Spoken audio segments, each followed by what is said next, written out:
doing a podcast recording and having an active LinkedIn quite literally won me a deal. And so I'm kind of making my final plea.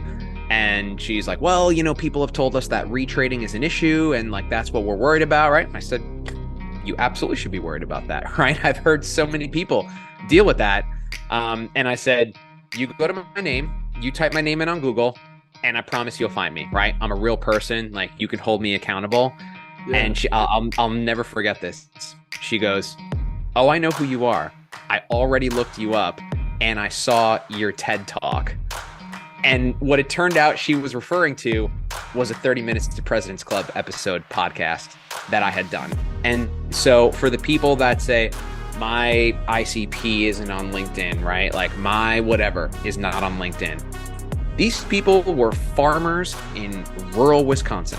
So not only is LinkedIn reaching the people that are on LinkedIn actively, passively, it is SEO for your name, right? You type in my name on Google, my LinkedIn and my podcast, the first two things that come up. There are probably thousands of Alex Bruschis. You Google search my name, my podcast and my LinkedIn come up, right? That's powerful, It is building trust at scale.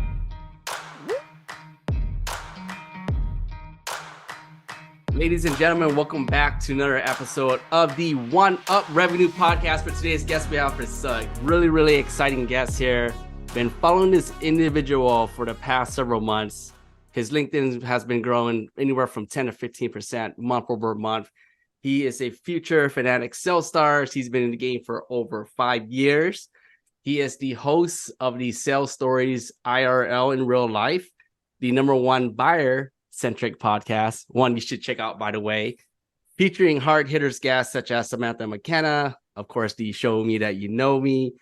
Also had featured Scott Ingram, the host of the Sales Success podcast, and our man Salman Khan, of course, our top AE in the space with over 15, 20 years of experience. Please give us a warm welcome for the only one, Alex Bruschi, Salesforce AE and host of the Sales Stories in IRL. Bruschi, right? Alex Bruschi. You got it. Alex, welcome to the One Up Revenue Podcast, man. How you doing today, brother? Man, great. I'm excited for this. Appreciate the intro. Appreciate the invite. Let's get down to it. Yeah. So to kick it off, why don't you go ahead and just share a brief intro, who you are and just how'd you get into sales, and then we'll just kick off from there. Yeah, I've been in sales for close to 10 years now. Like many folks, I fell into sales ass backwards. So I'll give the short version of the story.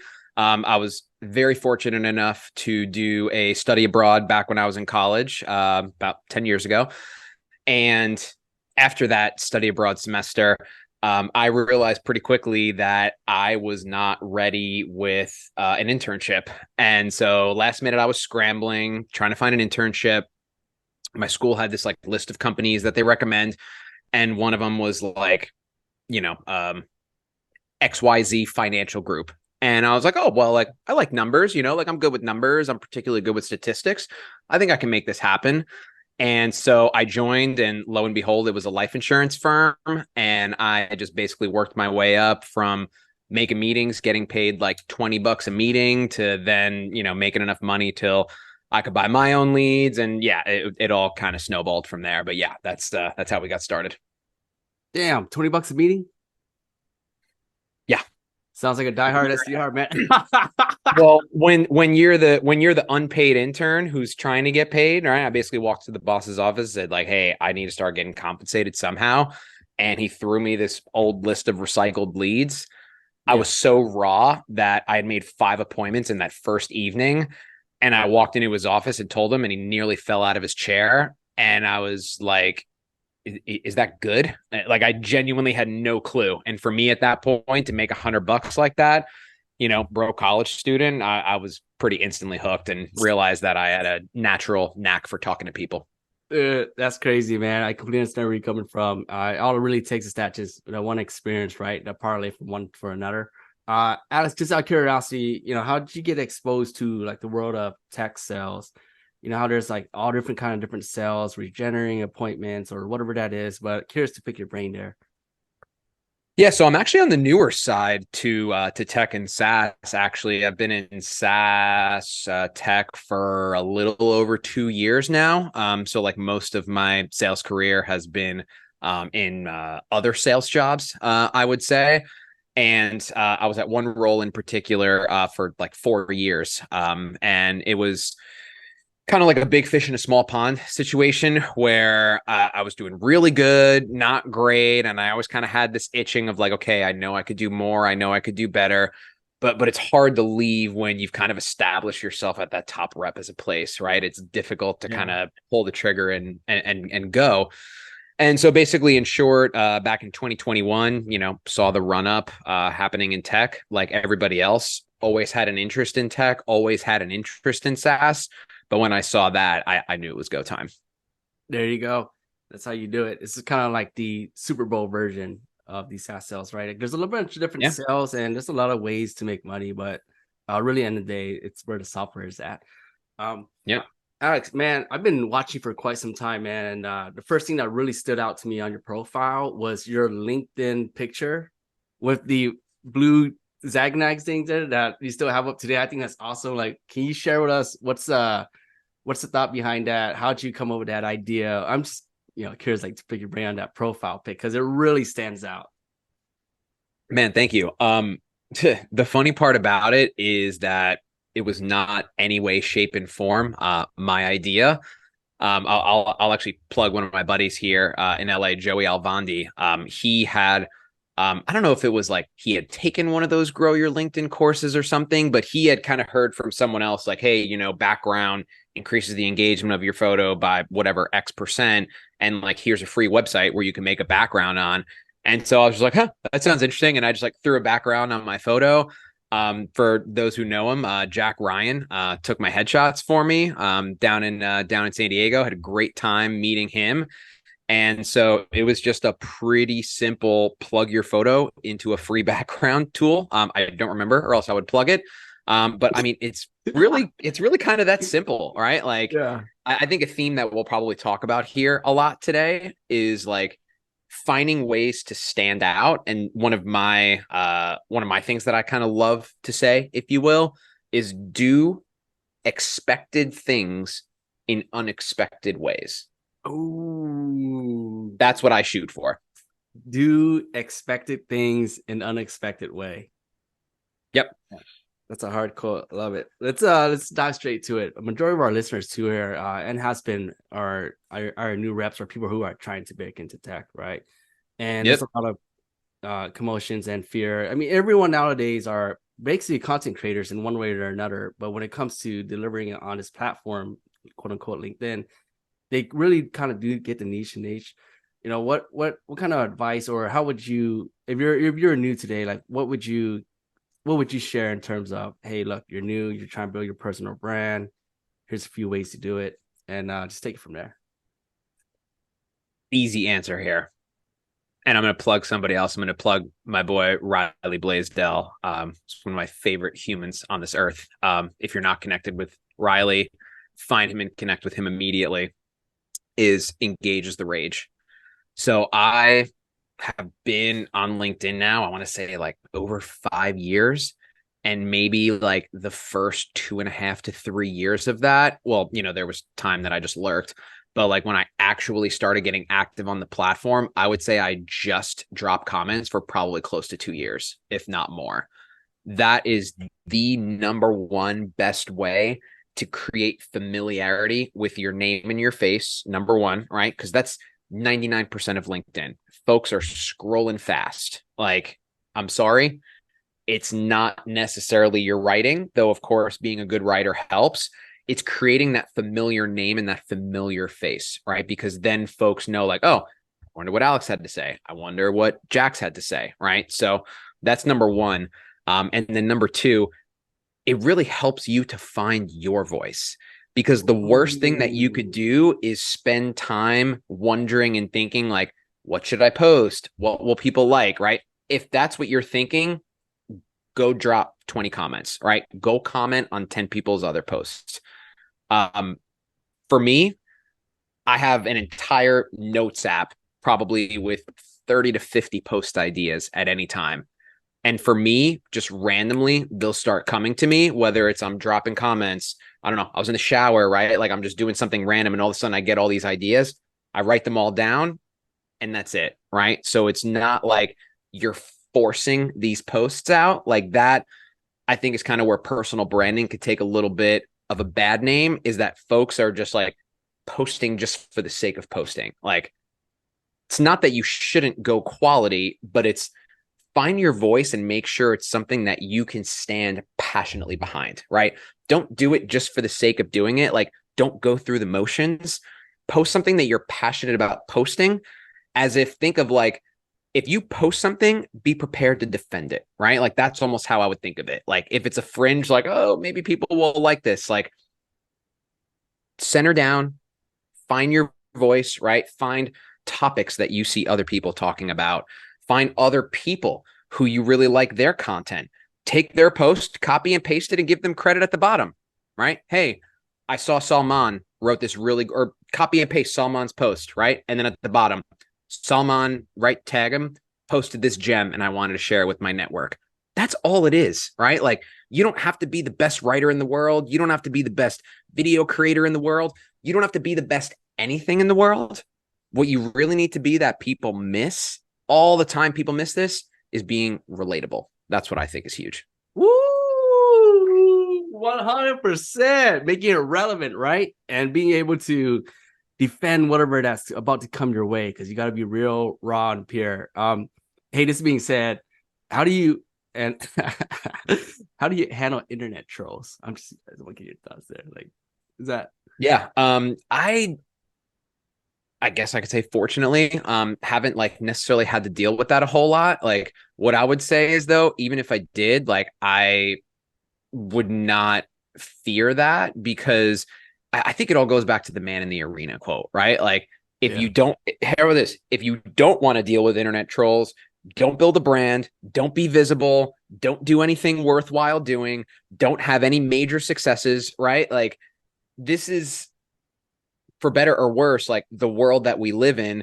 And when you start to put up numbers where you're putting up millions of impressions a month, millions of impressions a week, hundreds of thousands of impressions a week, hundreds of thousands of impressions on a post, right? Like if there's one person that trolls that, you know what that troll percentage is, right? That's like 0.00001, right? I mean, it might not be exactly that, but it's a really, really, really small number. So I think the big thing to remember is that like the really kind of negative and trolly stuff gets inflated. So like take a moment and like sit back and be like, okay, I made a post that got 1,000 views and somebody trolled me. That's 0.01%.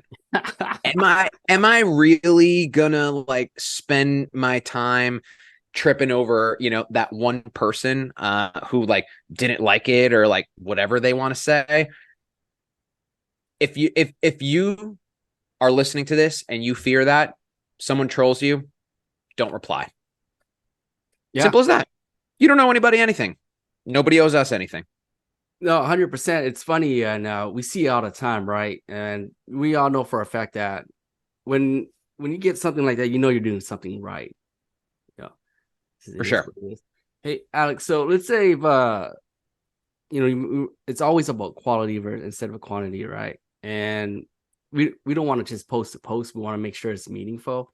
You know, what app are you using to write things down? Are you just writing down just a regular notepad? Do you do just to connect the notes?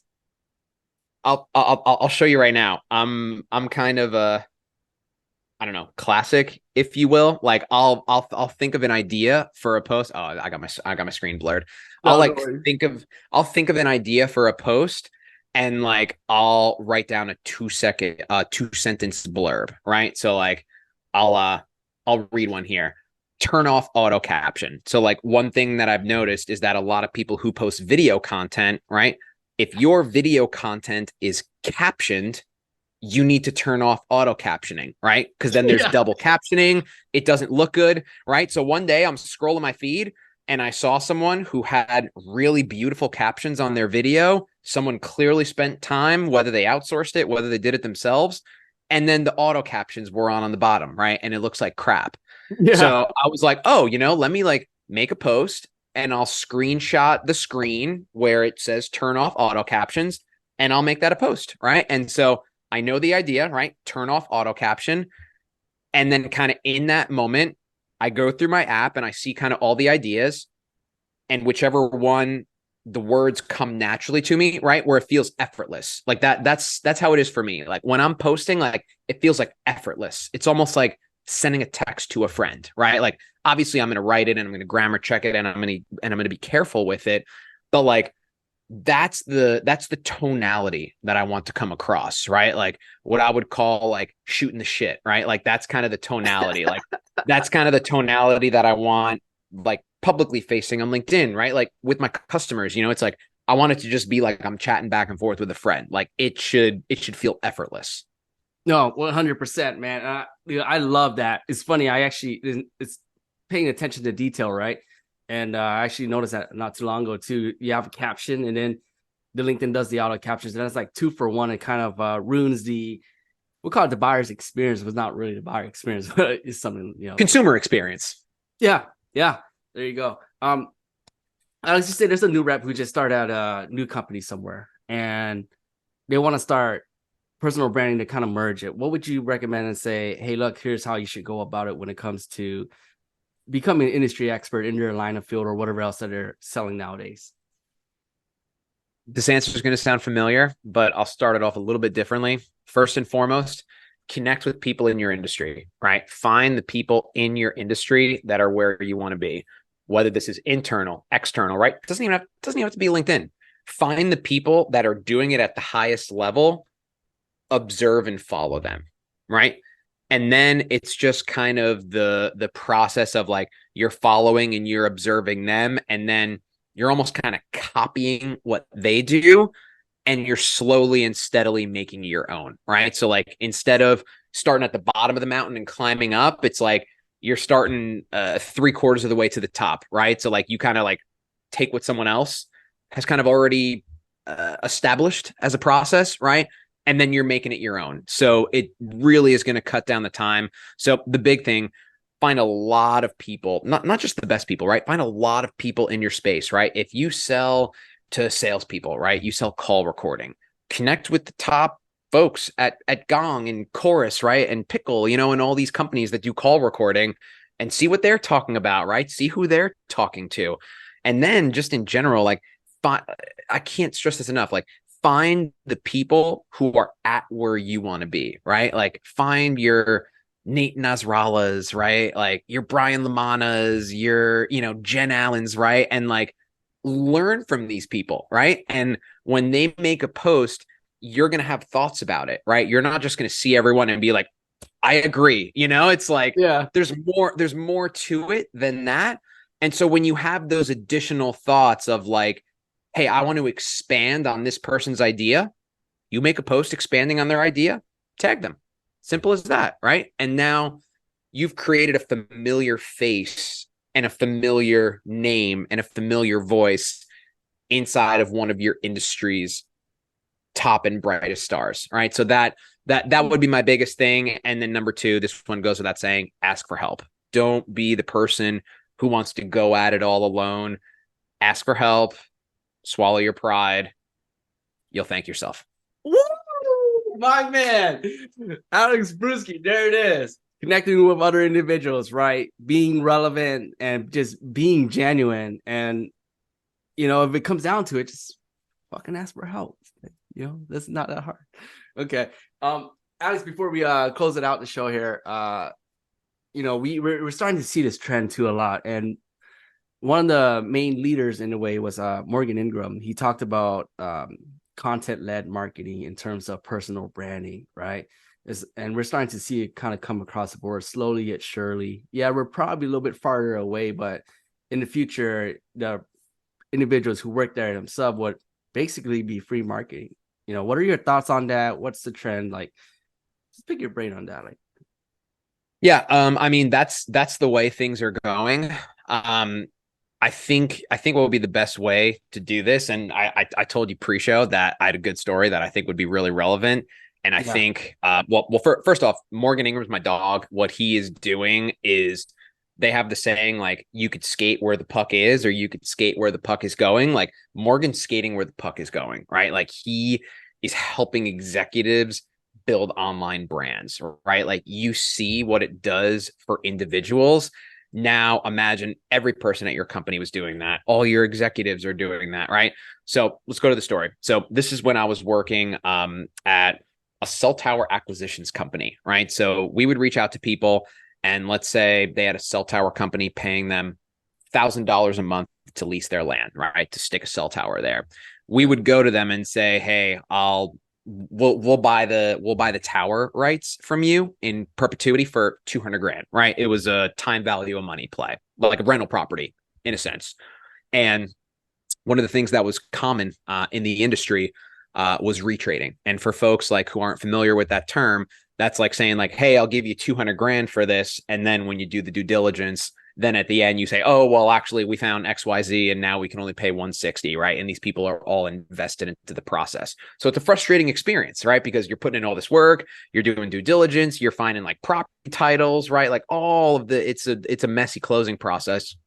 So I was in one deal, like hyper competitive deal, right? Basically everyone's in at their top price and they're basically picking vendor based on, who's the best vendor for them, not based on price. And so I'm kind of making my final plea. And she's like, well, people have told us that retrading is an issue. And like, that's what we're worried about. Right. I said, you absolutely should be worried about that. Right. I've heard so many people deal with that. And I said, you go to my name, you type my name in on Google, and I promise you'll find me. Right. I'm a real person. Like, you can hold me accountable. Yeah. And I'll never forget this. She goes, oh, I know who you are. I already looked you up and I saw your TED talk. And what it turned out she was referring to was a 30 Minutes to President's Club episode podcast that I had done. Right. So think about that.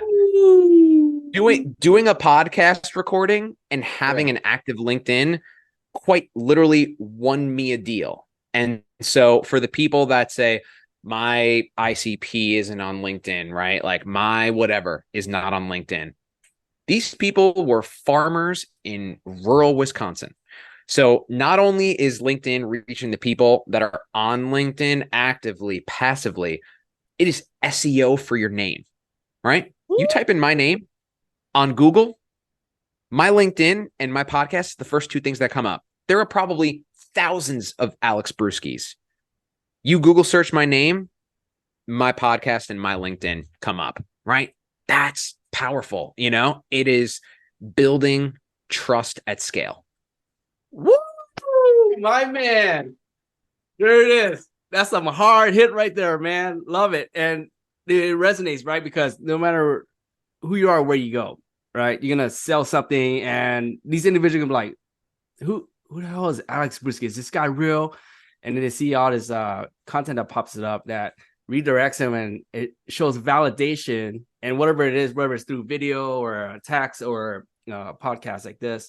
And they're like, oh, this guy's actually real and he's genuine. It's like trust. I never met him yet, but I felt as if I know him already prior to even meeting. It's human, right? Like if that exact same scenario had happened and all I did was reposted my company's marketing jargon, like maybe I'm at even playing level with the rest of those people, right? They're like, oh, I see he's got a profile, but whatever, it like looks, I don't know, sketchy. But it's like when you like put yourself out there and like make it clear, like I'm a human, I'm an individual, I'm unique. Like whether folks like it or hate it, like it's human, right? Like that's the beauty in all of this. Hell yeah. Hey, human content led sales, bro. Hey. Who'd have thought? Alex, man, thank you for coming on the One Up Revenue podcast. If anyone wants to reach out and say hello and say thank you, what's the best way to do so? And kick it away with like one last kicker. They're starting out. What can they do today to kind of just stand out? Yeah. So where you can find me, you can find me on LinkedIn. Last name is spelled B as in boy, Ruschi. The guy who's got the popcorn emoji after his name, and according to Jack's, a photo with all the little pointing lines or something. You can find my podcast on YouTube. If you go to YouTube and you type in SSIRL, it will come right up. We've got over 50 episodes. The premise of the show is I interview salespeople about memorable buying experiences. So we deconstruct, why do people buy? Why do they not buy? What are the pivotal moments of a buying process? So I'm sure all your listeners will love it.